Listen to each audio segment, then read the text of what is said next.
Nomination papers for presidential election to be submitted between 10 a.m. and 4 p.m. tomorrow. Last date for withdrawal of candidature August 18. Bangladesh Bank moves to create 1,000 crore taka fund for young entrepreneurs. Deposit-free loan to be offered with low interest. Prosecution seeks maximum punishment and asset confiscation for 7 accused including Ubadul Qadir in crimes against humanity case. Bangladesh wants more U.S. investment to build trillion-dollar economy. Steps taken to make business environment more investment friendly, says Industries Minister. New institutions must be built with new capabilities to keep pace with changing knowledge landscape, says Information and Broadcasting Minister. Government making all-out efforts to tackle gas crisis. Power situation expected to improve soon, says State Minister for Power.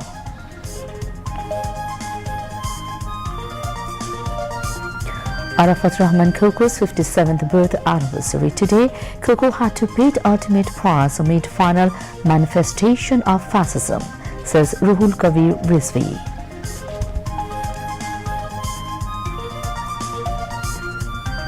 Strait of Hormuz to remain closed until Washington meets Tehran's 6 demands including ending war and lifting sanctions, says Iran. And first test between Bangladesh and Australia begins tomorrow in Darwin. Australia announces team including 5 fast bowlers. Assalamu alaikum. Welcome to News at 10. This is Shoma Bose welcoming you all. Those were the headlines. Now moving on to the details. Nomination papers must be submitted between 10 a.m. and 4 p.m. on Thursday to run in the presidential election slotted for August 20 next. According to the election schedule announced by the Election Commission, the nomination papers will be scrutinized on August 16 and the last date for withdrawal of candidature is August 18. Voting will take place from 2 p.m. to 5 p.m. on August 20 in the session chamber of the Jatiyo সংসদ. Bangladesh Bank has taken an initiative to establish a new 1,000 crore taka fund to help young people become entrepreneurs. The fund will provide low-interest loans to young entrepreneurs, while grants will also be offered based on the loan repayment performance. Initially, the initiative aims to support new entrepreneurs through 500 crore taka in loans and 500 crore taka in grants.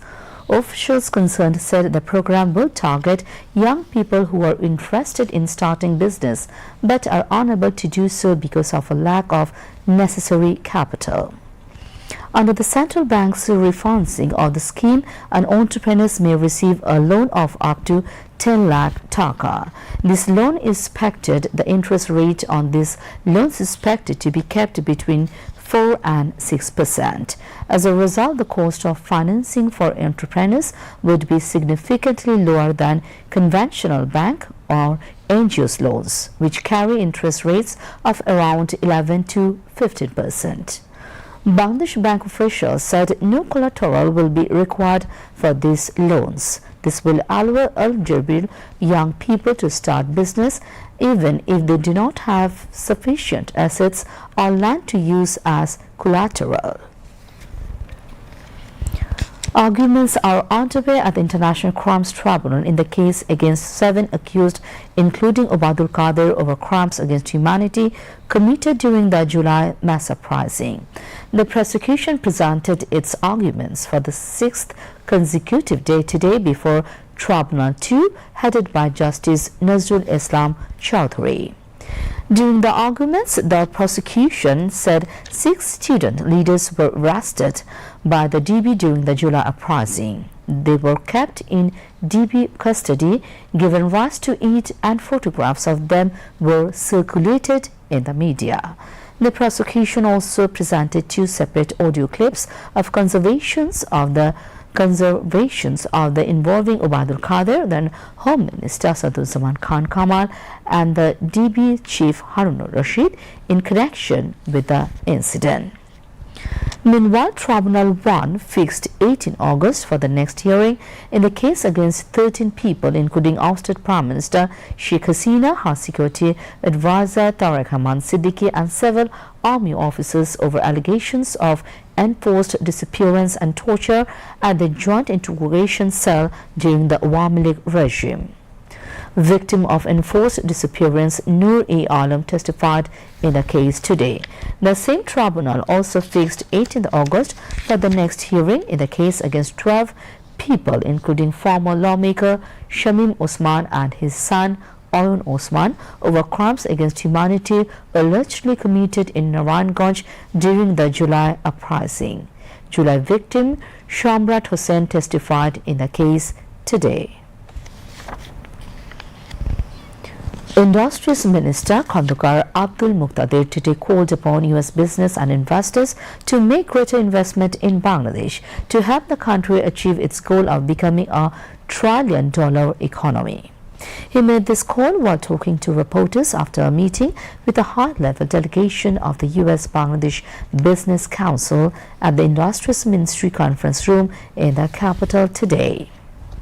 The meeting discussed problems faced by U.S. companies doing business in Bangladesh, as well as the country's future trade and export policies, digital economy and e-commerce, the Industries Minister said.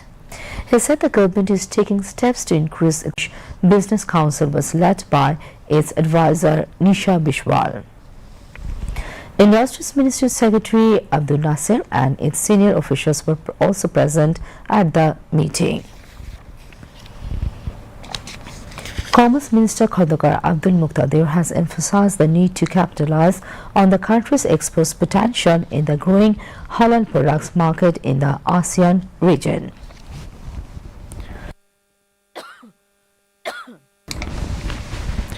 He made the remarks today at the seminar titled Halal Ecosystem in the ASEAN Region, Opportunities for Bangladesh, organized by the Bangladesh Institute of International and Strategic Studies BIISS in Dhaka.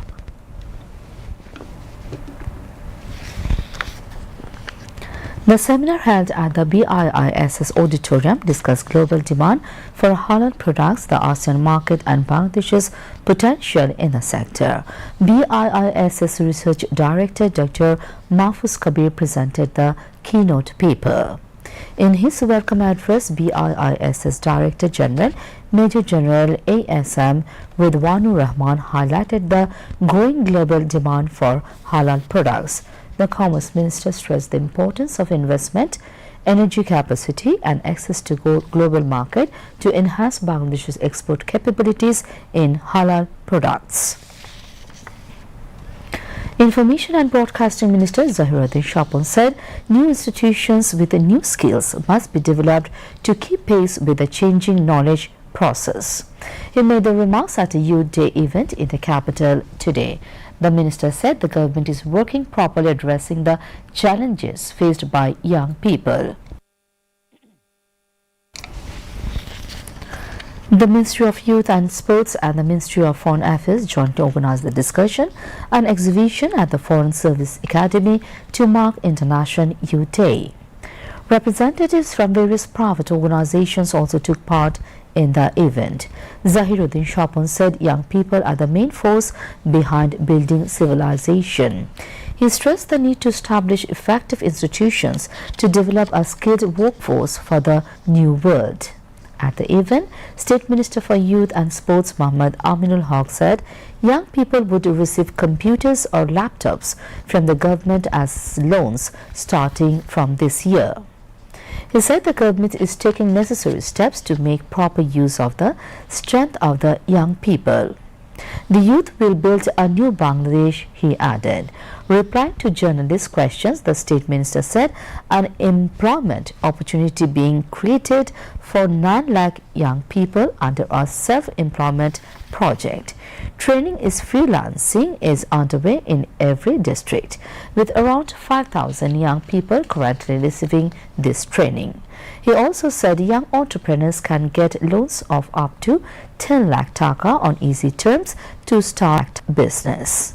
Aminul Haq said the government is also working to make sports a major source of employment. He added that steps are being taken to establish a separate institute for sports. State Minister for Power, Energy and Mineral Resources, Anindya Islam Amit, has said the government has been giving all of the efforts to tackle the ongoing gas and electricity crisis. State Minister told this while talking to journalists at the Secretariat today. Expressing regret over the severe public sufferings, the State Minister said the situation had become complicated as LNG could not be unloaded at Summit Terminal due to adverse weather, and Accelerate Energy's terminal could not operate at full capacity. Once the weather returns to normal, we will be able to discharge the gas, and inshallah, gas supply will also return to normal, he added. The State Minister also said that Bangladesh sent a letter to the Malaysian authorities for cooperation to ensure gas supply.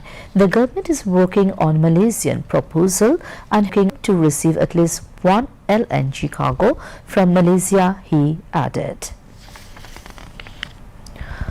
Prime Minister's Foreign Affairs Advisor Humayun Kabir has urged the Maldives to further expand employment opportunities for Bangladeshis in the island nation. The advisor made the request when Maldives High Commissioner to Bangladesh, Shiwinin Rashid, paid a courtesy call on him at the Prime Minister's office in the capital this afternoon. Bilateral as well as various issues of mutual interest were discussed during the call-on. They particularly stress on enhancing cooperation in tourism, human resources, investment and exploring ways to deepen mutually beneficial engagement. Both the sides reiterated their commitment to further strengthening the existing friendly relations between the two countries.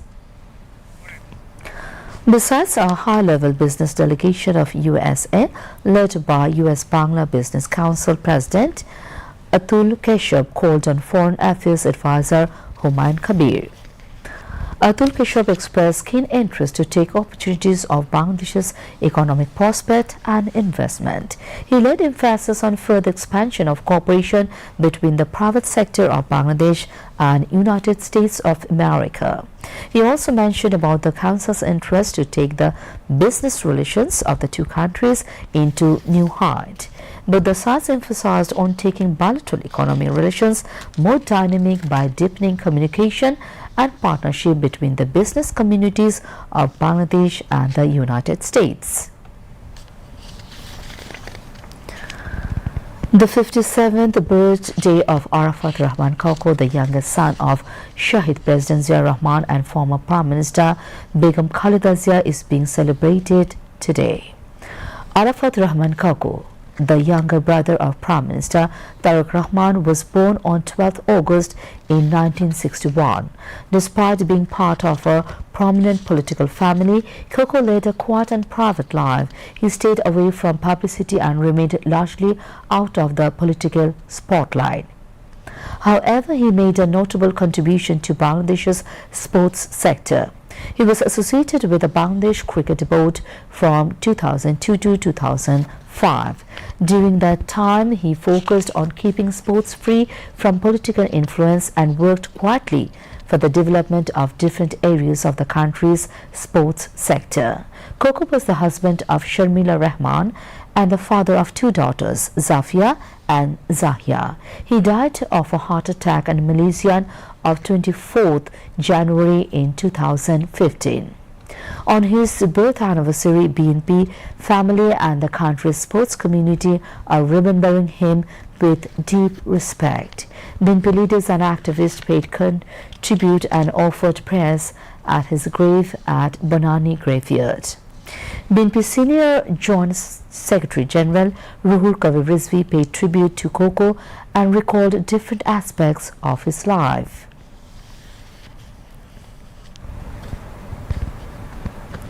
Now moving to international news.